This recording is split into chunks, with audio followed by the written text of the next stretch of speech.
James Bond.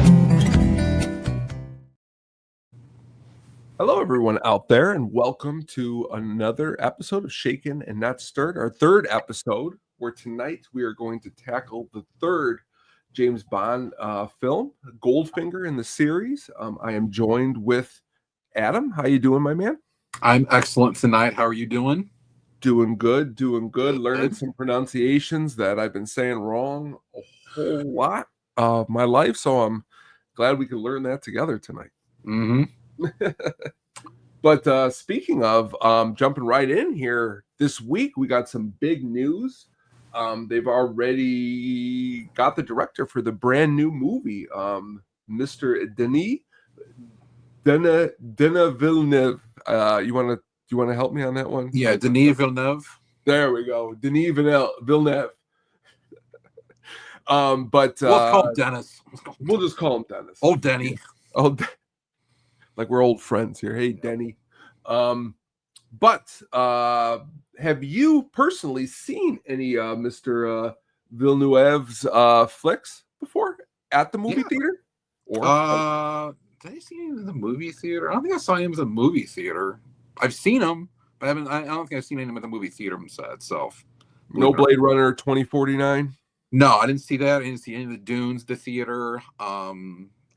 Prisoners is really a while good. back, but I like Sicario a lot, but I still that wasn't one I saw in the theater. What do you think of this news? Well, it tells me that this is still going to be a very hard-edged Bond, I think. More along the lines of Timothy Dalton and even more so Daniel Craig. I think they realized that the whole Craig Bond, the Craig Bond version he plays has been pretty successful. So whatever you think the last couple movies, it is what it is. But that type of Bond film, I think, resonates more now than maybe campier type like the Blake Connery and the Roger Moore ones. I think this kind of resonates a little more with the current audience. So that's kind of what it tells me. And I think it's interesting because if you look at his filmography he's done, between the ones we've named, like Blade Runner, not that Blade Runner was a remake, but it was a continuation. But and then the Dune movies were remakes. So the guy's remade franchises basically before. So it's not something new for him. So I think I'm cool with it. I'll kind of going to see what happens. I don't think it's a bad decision by any means. It's interesting that you put it that way, because even thinking about him getting the job, I didn't think of it that way. Him taking over some of these other franchises and actually putting them into the positive. I mean, Dune in the 1980s is a lot different than these new Dunes that he's come out with. I mean, he's put a whole new different visual spin on it. And it's hard to do it successfully, like we've all seen that. Like people, we bitch and moan all the time about, not you and I personally, but about why they're remaking this movie? Why they're remaking this one? Should they redo this one? Should they, but he's with the Dune movies and Blade Runners, those specifically, he's done a good job of kind of reinventing those. And he's in this for, he's excited for this, and he's somebody who usually gets final cut on his movies, and he will not be given final cut on these movies. So he's willing to be part of this James Bond universe and try to expand it, with the help of the people who have been a part of it for a long time. Yeah, we'll see how it goes. I'm excited to kind of get this ball rolling again.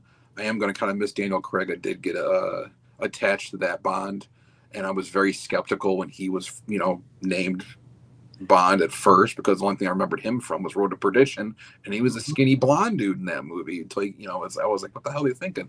So I'm gonna give it a little more trust to this and a little more rope, and be like, okay, let's see what happens from here.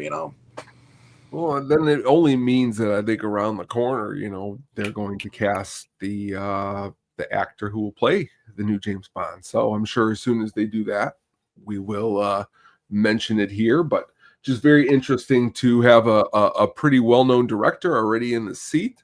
Mhm. So hopefully it goes well. And I think from all indications from his last flicks, it probably should. I don't remember. Did they with Casino Royale? Did they name the director before they named who was going to play Bond? I don't think. I think they named who was going to play Bond first. They did. This is the first they've done it this way. Well, it's kind of like Christopher Nolan. Like, when they mentioned when Christopher Nolan got the gig for James Bond, it was almost like, wow, this is not Christopher Nolan. I'm sorry. Sam Mendes. Yeah. When Sam Mendes got the job for, it was like, wow, a big name director, Academy Award nominated director. As you mentioned, Road to Perdition. And then I didn't even put them two together. That's could be a reason too. Their positive work together in that Daniel Craig might have given the A-OK. Yeah, I'm sure it had something to do with it because I mean, In this seriously, regard. if that movie doesn't get made or Daniel Craig's not cast in him, he probably doesn't become James Bond. In Or maybe this he does. movie, I don't know, but maybe I don't know. But I'm in just this thinking, one, they got themselves probably I could say top 5, top 10 director that's working right now in major Hollywood. So hopefully good things happen. yeah, we'll see what happens here. The big announcement is going to be who plays Bond next, and kind of that direction. But this is kind of like the appetizer to that. So, Well, speaking of James Bond and awesome James Bond movies, we find ourselves on the third James Bond movie tonight, Goldfinger, 1964. It's crazy. We're already at 3 James Bond movies in 1964, with a new director too, Guy Hamilton, stepping in for his first of 4 James Bond movies. But that being said, why don't before we get into let's get into some of the characters first. Who are some of our new characters who are joining the series in Goldfinger? so on Bond's end, there's not many new characters at all. You still have M played by Bernard Lee, and Lois Maxwell still Moneypenny. You get a little more of Q now. Desmond Llewellyn still plays Q, and he's going to throughout the whole series until World Is Not Enough. Villain wise, I should mention Felix Leiter is played by a guy named Cecil Linder, and was played by Jack Lord and Dr. No. And Felix Leiter character wasn't even in it from Russia with Love, so this is kind of his reprisal of the Felix Leiter character. And pretty much every movie has a different Felix Leiter character, with the exception of a couple Roger Moore ones, and then the Craig series. But someone different always plays Felix Leiter when he's there. So I mean that kind of rounds out the people on Bond's side of the tracks. The other thing, you have villains. Now, Goldfinger himself is played by Gerd Fruba, and what's awesome German name, and he plays his first name in the movies. Actually, his full name is Auric Goldfinger, and then you have Odd Job, and Odd Job is interesting because he is basically not the first Bond henchman. We talked about Robert Shaw the last movie, but he is like the quintessential like Bond henchman. Like he's the one that's probably remembered for being that prototypical Bond henchman. He's very quiet. He has this obscene strength, and Robert Shaw, was strong and he was quiet as well in his, but he was a lot more plotting and he had a hell of a lot more dialogue because all Odd Job does is make noises. So yeah, just so, but this is kind of I'm probably gonna go out. I'm really not going on a limb on this. Go ahead. I'm sorry. Okay, so Harold Sakata, who plays Odd Job, kind of rounds out the villain cast, and he was a former bodybuilder and wrestler, and he really had no acting chops at all, but he kind of fit the profile of what they wanted for that type of villain, and he became very popular with his bowler hat that could kill people with, and his, like I said, absurd strength, and the fact that he just didn't really have any dialogue. He just made some noises. But I mean, to most people who aren't like, real huge Bond connoisseurs, that's one of the guys they think of when they think of Bond henchmen, him and Jaws, I would say. So he kind of set the tone for that whole type of henchman. But then you had the Bond, and then now the main Bond girl in this movie starts out as a villain, but then she kind of goes the other side, and she has one of the greatest screen names in the history of screen names, Pussy Galore, which will also those type of things will come up in Bond movies, quite often as we go on. But and then you had a couple, you had people come along, like Shirley Eaton was Jill Masterson in this, and then Tanya Mallet was her sister Tilly Masterson, and they weren't on screen very long, but they were also kind of Bond girls in a way, especially Shirley Eaton, and she had the famous scene where she was painted in gold and laying on bed, which they kind of years later in Quantum of Solace, they kind of recreated that, and had one of the Bond girls in that movie basically drenched in oil instead of gold. But that's kind of your main cast right there, and that carries you throughout the whole film. So from Russia with Love ends. Goldfinger starts. Okay. Can you tell the difference between the pictures when between the two? Like yourself, like when you're watching, like does it pick right, like you the viewer, is it picking right up where From Russia with Love ended? Is there some time? No, you can't really tell. There's probably some time in between, because this is also the first Bond movie that really has a cold open with Bond himself in it. And he's kind of on a and it basically every Bond movie since then, pretty much, whether it has something to do with the main plot or not, start having cold opens like this. And this one, he it's I don't know, it's about a good 10 minutes long before the opening credit sequence, and he's on a completely separate mission from what this plot involves, but it's okay. And I think he looks the coolest. Probably Connery himself, I think, looks cooler in this opening sequence in that white tux than he does throughout anything in the whole series, in my opinion. Especially like his composure when that explosion goes off. He kind of just like looks like whatever. I mean, that's Sean Connery as James Bond right there. That's kind of what you think of when you think of Sean Connery as James Bond, at least from my perspective. But it really has nothing to do with From Russia with Love. This is the only Connery film that has like nothing to do with Spectre at all. It's kind of like when I first saw Skyfall, before Spectre kind of clued us in, it had something to do with the whole story, which that's another thing. But I thought Skyfall was cool because it had nothing to do with like the organization they all worked for, Quantum or Spectre or anything like that. It seemed like its own separate, separate movie, separate adventure.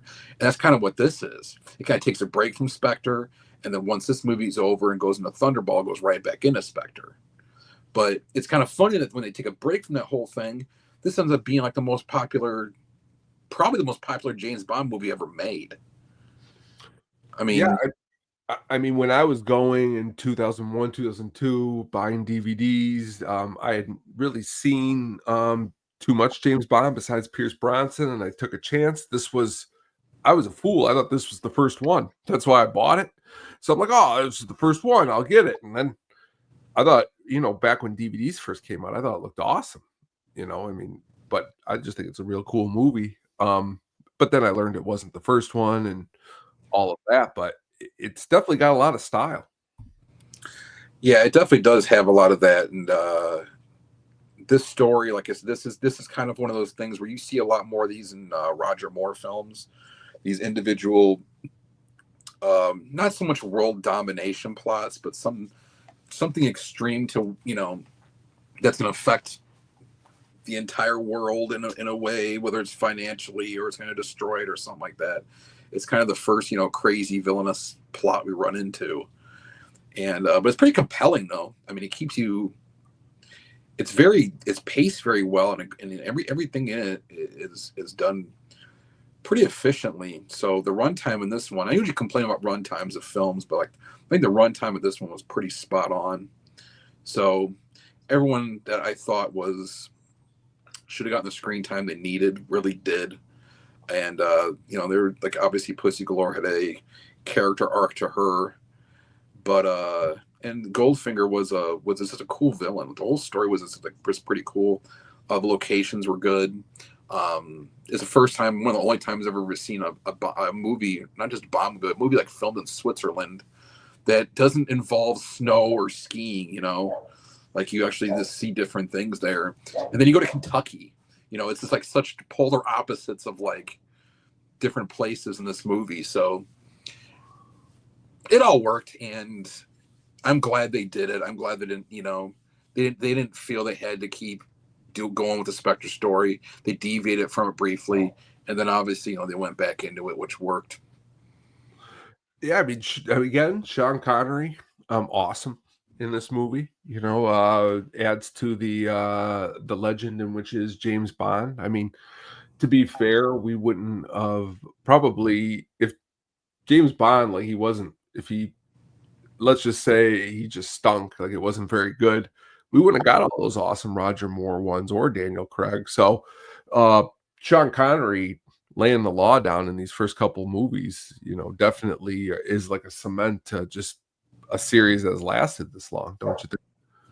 Yeah, he and the thing about this one too, he started having a little more creative control and he started demanding a little more money, kind of after this one, and rightfully so. But the book had some differences as the other ones did to this movie, but he also had some of his own notes he wanted to give to like the director, saying, "I think we should do this, I think we should do that," and it wasn't just to make himself look better. It made the whole story itself kind of a little more complete for an on-screen adventure rather than what you're reading. So they kind of listened to him because he had a little more power now. It wasn't like they're going to be like, you know what, we're gonna dump Connery. There was no way in hell they were going to do something like that, because From Russia with Love kind of launched this guy into superstardom. So he had all the control in the world, but fortunately he didn't.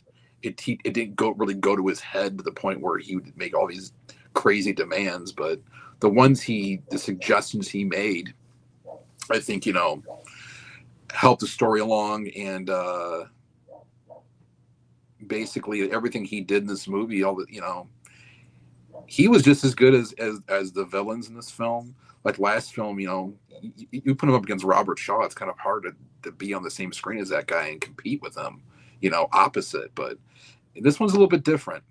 So he did a very good job in this one, and obviously this was, like I said, a very popular Bond film that launched the whole Bond series into just a level that they could probably never imagine. Even From Russia with Love was a big deal, but this one really like set it off worldwide.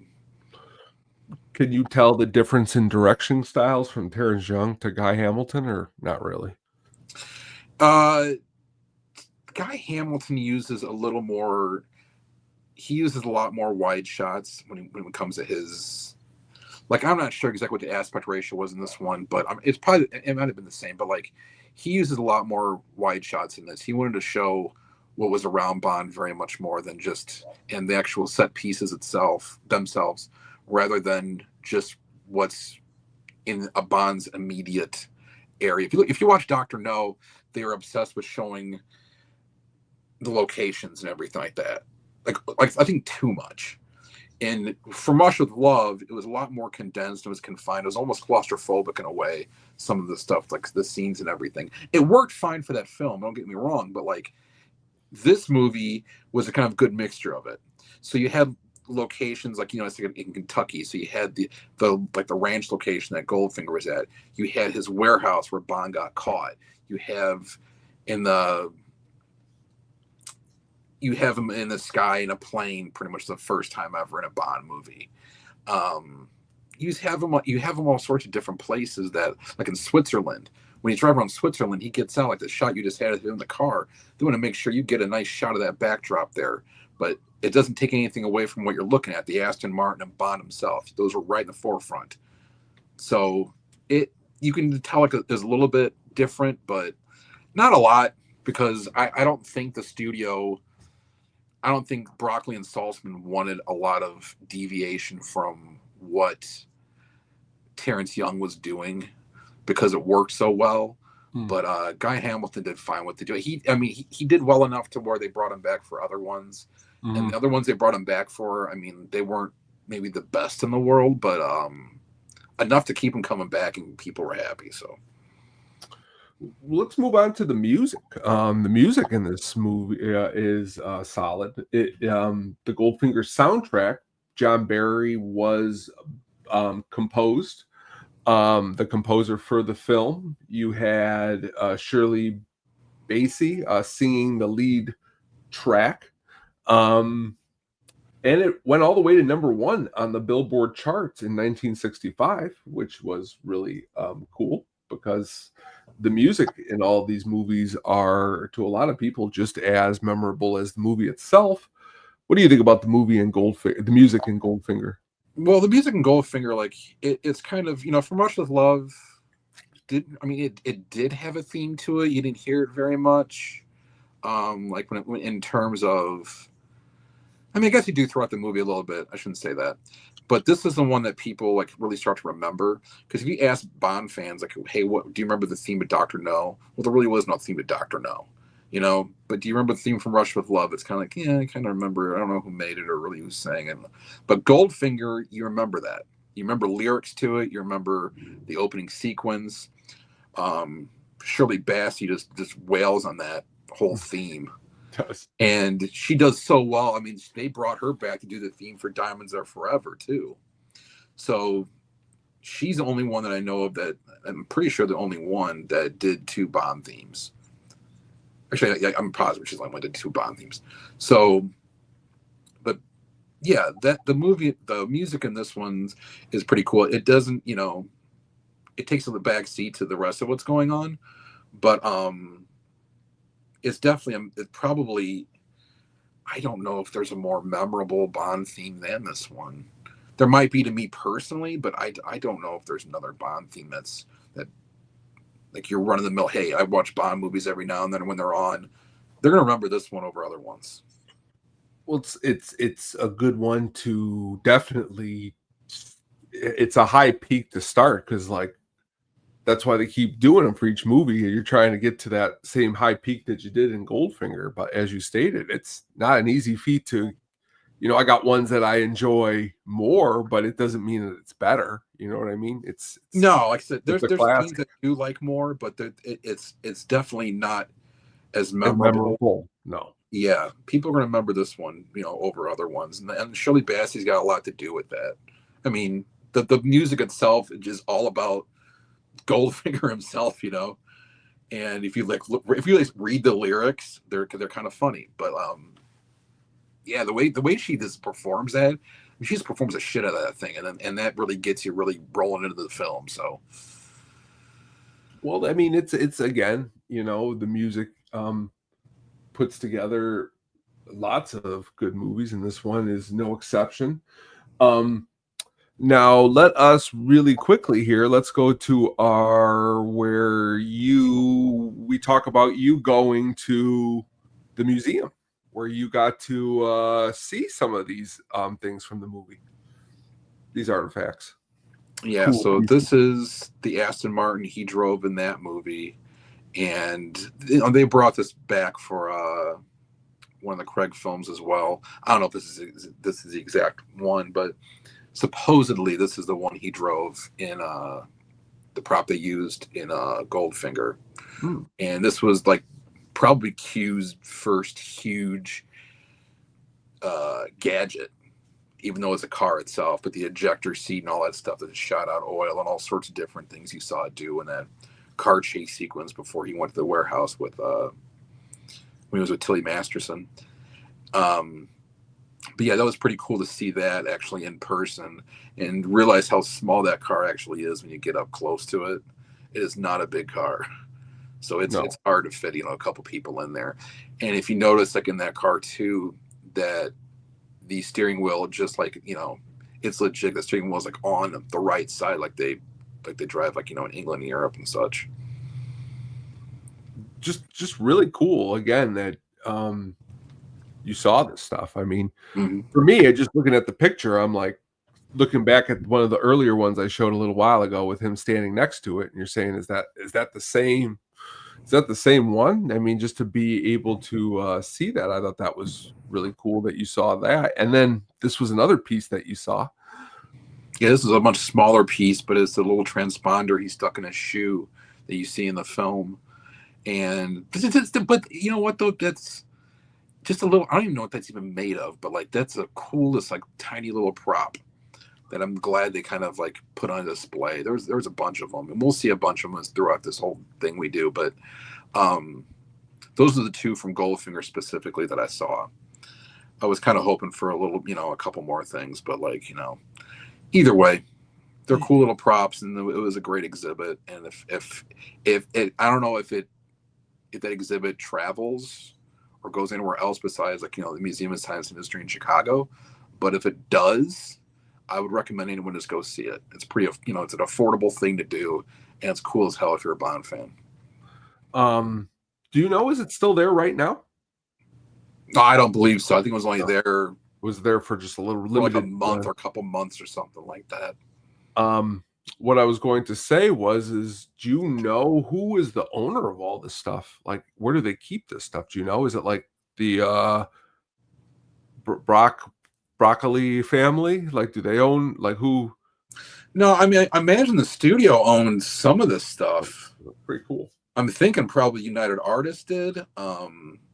But since things got sold, I don't know. It may be, I don't know who. But I don't know, warehouses of movies with props like this just sitting in there. You know what I mean? I mean, it could have been, it could have been donated to an institute or something. They said, okay, you know what, we'll put this on display. I didn't get the story behind all that stuff, but very cool though. Either way, it's cool that it all still exists. Yeah. So this shot right here that you see right there, this is kind of what I'm talking about with Guy Hamilton. They're very good at putting Connery and the car itself right in the foreground, but they want to make sure, hey, you see the terrain that's behind him as well, and kind of where he's at. Like, he was really good at placing those and framing shots, kind of in that direction.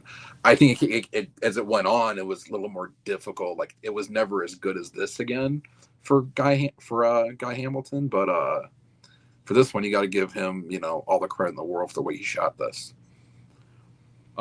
Definitely, I would say just the way the landscapes look. I mean, here we're going to move on to, here's a couple clips from the movie. Just here's one of them. I just think, as far as like golf goes, this just looks beautiful for the time. 1 to go. That'll be the clincher. All right. Did you switch him, sir? Uh-huh. Then we've got him. Just really that whole entire golf scene right there. I mean, we'll talk about that sports scenes, but that's actually a cool little scene in the movie. Yeah, it really sticks out with me in those scenes were the costumes that they're wearing. I mean that's definitely. What Goldfinger was wearing was like, you're kind of like, that's something that's almost cartoonish what you saw. But what Connor's wearing was cool too, with the hat and the way like the sweater and all that stuff. Like, I don't know, for some reason that kind of stuck out at me. But that was kind of a fun scene. Their interaction, I mean, Gert and Sean, I mean, it's on fire in this movie. You are a clever, resourceful man, Mr. Bond. Well, thank you. Perhaps too clever. Twice our paths have crossed. Let's leave it at that. I should think our first meeting would have convinced you. Just again, really excellent. I mean, you probably did. They did table reads for these, don't you think, before they got in front of the camera back then? Oh, I'm sure they did. I'm sure there were some rewrites and stuff too. But I mean, Gert Fruba, his voice was dubbed by a voice actor because he spoke very little English. So people don't realize that either. But I mean, like I said, we discussed that in Dr. No and For Much With Love. There's a lot of voices in these movies. Nikki Van Der Zan came back again and dubbed over Shirley Eaton's voice, who was Jill Masterson.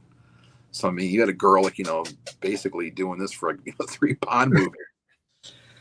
All different characters too, So, but it must have been. I kind of wonder what Fruba sounded like, like reading the lines or whatever, or how that would, how Connery, reacts to all that, like how it affected him, Well, I'm sure there's a lot of people, if you're listening to this, who might not even know that that wasn't even his real voice. So now, when you watch this movie, to do what you just said, imagine what his real voice would have been doing this would have been.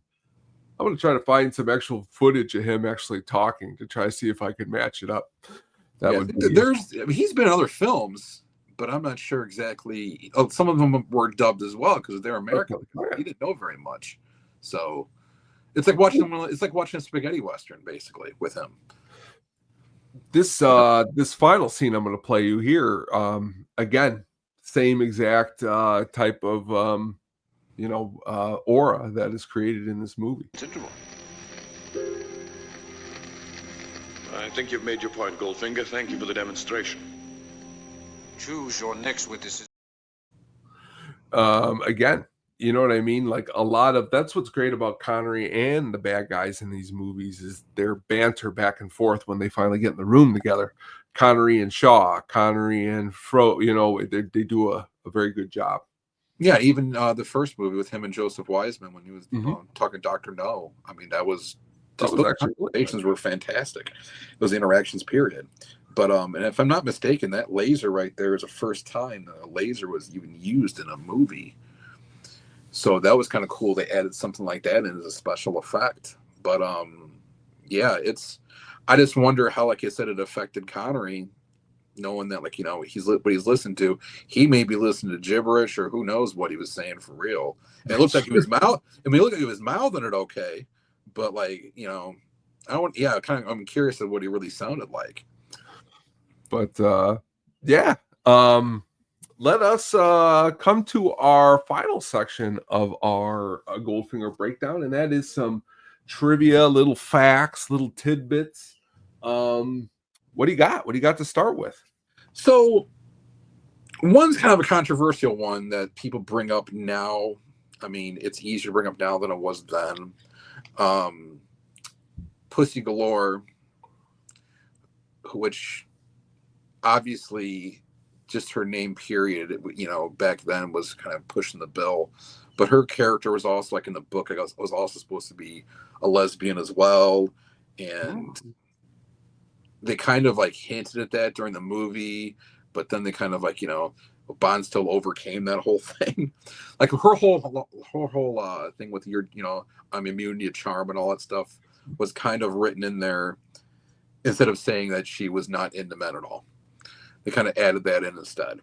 But then Bond, ends up seducing her. But like the whole seduction scene, like when they're in the barn and she flips him over, he flips her, like even like back then, like the way he kind of like forced himself and she was like trying to push him off and he's like no, and he kisses her and then she goes in with it. It's like that. Yeah, that kind of rubbed people the wrong way. But like it really rubs people the wrong way now. You kind of look at it now and you're like, oh yeah, that's not good. But hey, it was a different time, and you got to look at it that way. And a lot of times when you watch these films from, it doesn't even matter. You can watch films from the 90s and say, oh, that's you can get away with that now. No, something like that you certainly couldn't get away with if you're basically you're the good guy in this. You're the protagonist. The protagonist shouldn't be behaving that way. And usually if they do, something bad ends up happening to them in the end. But that was one of them. One little one, the guy Smithers, who they meet towards the beginning of the movie when we're talking about Goldfinger, they're at a table in a room with a bunch of like gentlemen sitting around and drinking whatever they're drinking. The guy who plays Smithers is played by a guy named Richard Vernon, who was also the guy in the train car with the Beatles on A Hard Day's Night. Ooh, that's a cool little music trivia movie. Yeah, I figured you'd like that one. The girl who, and another part, but the girl who he smacks in the ass, who's massaging him, who he just smacks and says, and they really amplify that sound, on there like this whoosh. Her name was Margaret Nolan, and her name was Dink in the movie, which was kind of funny, I thought. But she's also, if you look right in the opening credits, one of the first pictures you showed up here actually is also her. That is her in the opening credits. So that was pretty neat. They had her in there, and then they gave her a part, like a very small part in the movie.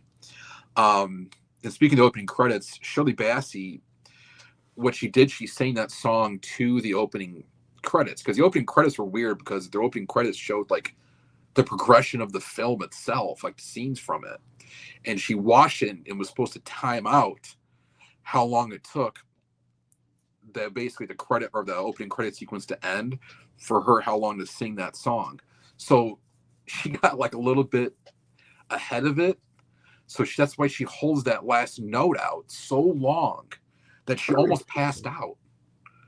She even said that she was just like I mean, you try holding the note up. Just try saying something that long. She's yelling that. I mean, really just full diaphragm, everything, you know.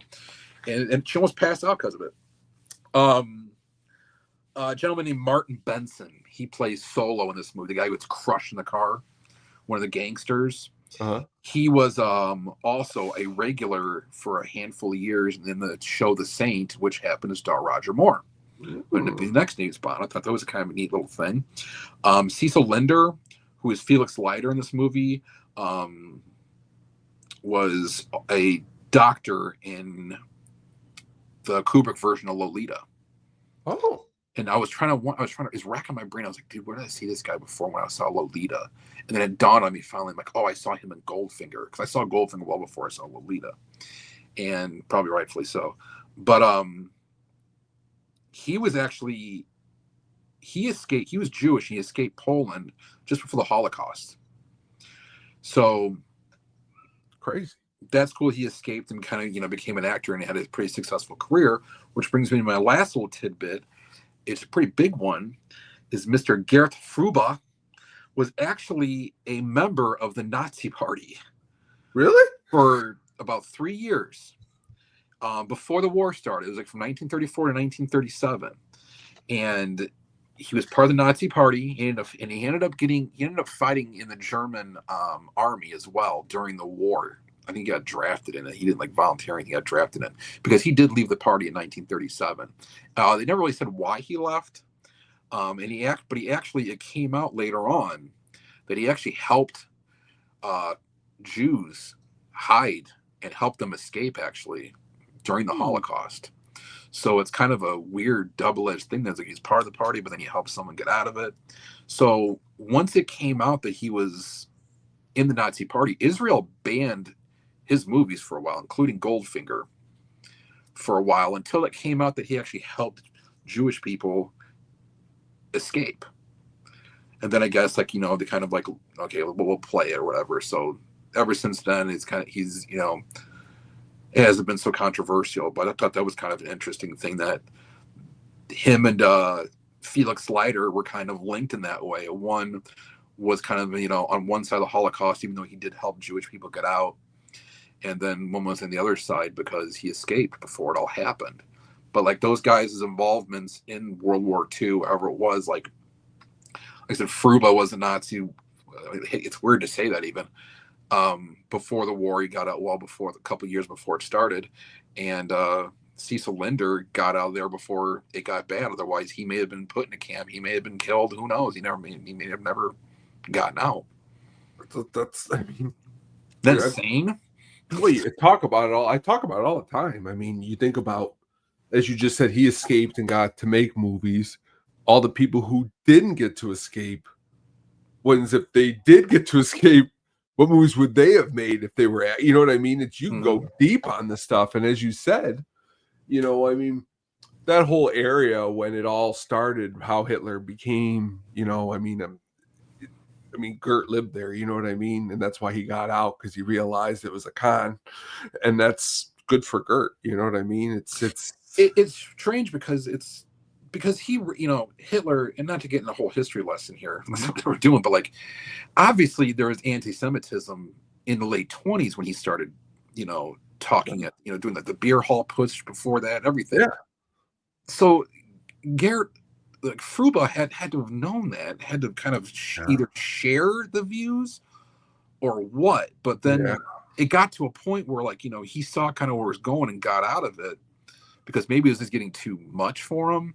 And then he I don't know, like this is his Pussy Galore character arc.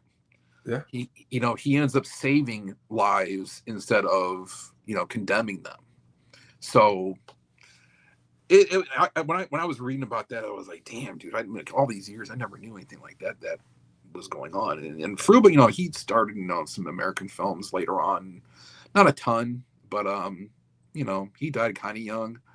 But yeah, he never. He lived in Germany. He died. He's buried in. He went back and he's buried in Germany. He is. He died in Munich. I'm curious to see if there's like a book or something to get a little bit deeper on what we've just discussed, because very interesting stuff. And I'll end on the note that how you said that he didn't wasn't his voice. He actually stood there and he practiced the enunciations and all of that, and all the words in the movies. He just didn't say them. So like in movies, like, in some movies when it's dubbed, it doesn't match up. He's saying the words. He's just not saying the words, which I think is pretty interesting that he practiced that much, but they just didn't use his voice. Yeah. But you know what? It's much as many voiceovers as they did, Well, I couldn't tell. On women, it didn't matter. Like I said, people didn't even know the difference. Adam, before we did this, even doing the research for the show, I watched the movie 10 times. Did not know that was not his voice. So, like, that's how good I think that this production was, that he, unless you do research and watch the movie, it's not like it's like a B movie out of place voice. So, no, like they did Shirley Eaton's. Like, when I first watched, I didn't realize Shirley Eaton's voice was dubbed. Oh. Then you think like, oh, okay. I don't think that. I'm pretty sure. I don't want to say for certain, but I don't think that Tanya Mallet, who played her sister Tilly Masterson, I don't think she was dubbed. No. But I think those are only two in the movie that were dubbed. But either way, like I said, it worked fine. And obviously, if you don't know the difference, you don't know the difference. And it's lasted all these years. It's probably still the most recognizable Bond movie for people who've watched older Bond films. I know people who have only seen the Daniel Craig ones. But people who've actually watched James Bond movies, the general consensus is this is the best one ever. Is it my favorite? No, but is it very good? I love it, and it's very good. My favorite Connery one's still From Russia with Love, but this is my second favorite. I don't know about you. It is. I would say out of the Connery ones, it's right there. It's either one or two. It's right up there. We're going to talk about another one that I enjoy still to come in the Connery list, and we're going to keep going. So we will again see you in a couple weeks when we get to Thunderball. I'm curious to hear your thoughts on Thunderball. But a lot of cool little trivia there at the end there, Adam. I like that. That was really cool. Gives everybody a little taste, a little behind the scenes of Goldfinger. So we appreciate you tuning in. Everybody go and check out. Adam has written a really awesome article on the greatest baseball movie of all time, The Natural. The greatest sports movie of all time. We'll go that far. Yes, I should have actually said that, because there's not a movie better in the sports category. That was specifically for Yumper. Well, you really did it this time. No, I'm just kidding. No. It was really a good article, really in depth. Again, heard some reach out and some feedback. Really good writing, man. Exciting to see what you're gonna come up with next. So keep up. I'll figure something out. Hey, yeah, that's what we always do. Figure something out. But again, look out for us in a couple weeks when we do Thunderball. This is Shakin and Not Stirred. My name is Tony. This is Adam. Thank you so much for joining us, and we'll talk to you guys again soon. Go watch Goldfinger. Good night.